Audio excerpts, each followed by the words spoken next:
Anthony Smith versus Ryan Spann. I don't really understand the making of this fight because, one guy sort of just lost to Johnny Walker a couple of fights ago. Johnny Walker, whilst being capable of the odd moment of brilliance, is kind of proven not to be capable of being a top 10 light heavyweight or a top 5 light heavyweight. So I think you kind of got a bit of a confusing matchup here. So I've looked on Wikipedia, there ain't even a card. If anyone can let me know something different, there's a couple of preliminary bouts, but there's only one fight on the main card. So I don't really understand that. But what I wanted to say is I think Anthony Smith's going to tap that ass. And, the reason why I believe this is because he's just had so much more experience at the top level.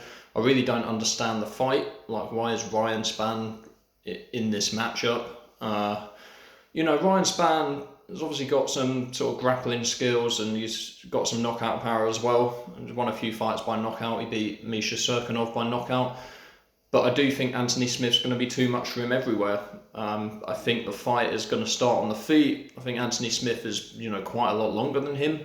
And he's certainly a much better striker. So I think he's just going to touch him up with jabs and leg kicks until we can set up his bigger strikes. He's going to probably set up his overhand right. And I think this is all going to be in the first round. So I think, Spann's going to be desperately trying to close the distance. He's going to be coming in. Anthony Smith's going to hit him with an overhand right. And then he's going to sort of follow through with the takedown. But then I believe Smith will probably sprawl it, take his back, get him in a rear naked choke. Now, I think the bigger question is what happens after this fight. Because Anthony Smith, he took a pretty devastating loss to Glover Teixeira. And, many, me alike, speculated that it might have been the end of his career because of how much damage he took. And his corner definitely should have pulled him out earlier. There's no real debate about that because we kind of knew in the third and fourth rounds that he just wasn't going to win that fight. Like he took an absolute beating off Teixeira. Like he hit Teixeira with his best shots in the first round, a lot of them, and Teixeira didn't go down. So he knew he weren't going to be able to knock Teixeira out when he was more tired. And then Teixeira just ended up beating him to a pulp. And yes, Smith was tough and he was surviving, but he was literally telling his corner that his teeth were going to fall out.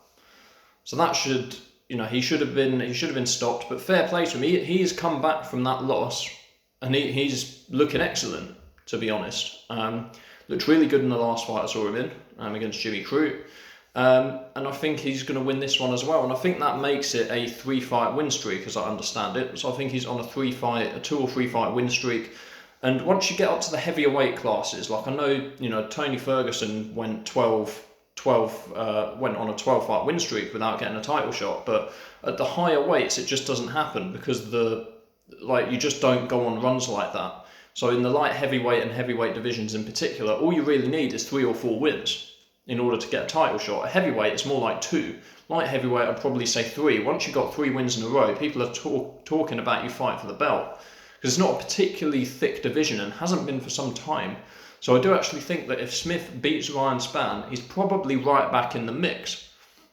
Because I think Jan Blachowicz is fighting Glover Teixeira.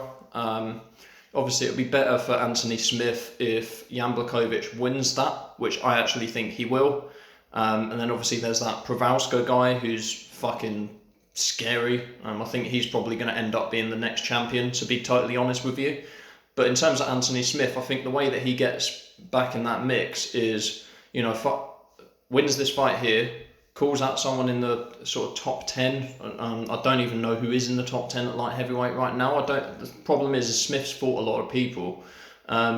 Maybe Paul Craig for Anthony Smith, that would be quite a good next fight. And then maybe after that, he'll start calling out the number 1 guys again. But I think it looks as though Anthony Smith's making improvements. And if he wins this fight, the next one will be sort of a lead up to a title run, I think. Guys, as always, I am currently almost hitting 1,000 subscribers. So I'm nearly in that position where I'm going to be able to monetize my content and also be able to post community posts, which I've been wanting to do for a long time. So if you guys could subscribe to the channel upon seeing this video, if you like the content that I produce, then please subscribe to the channel, please like the video, and if you've got a different opinion to me on this fight, then please obviously put that in the comment section and we'll talk about it.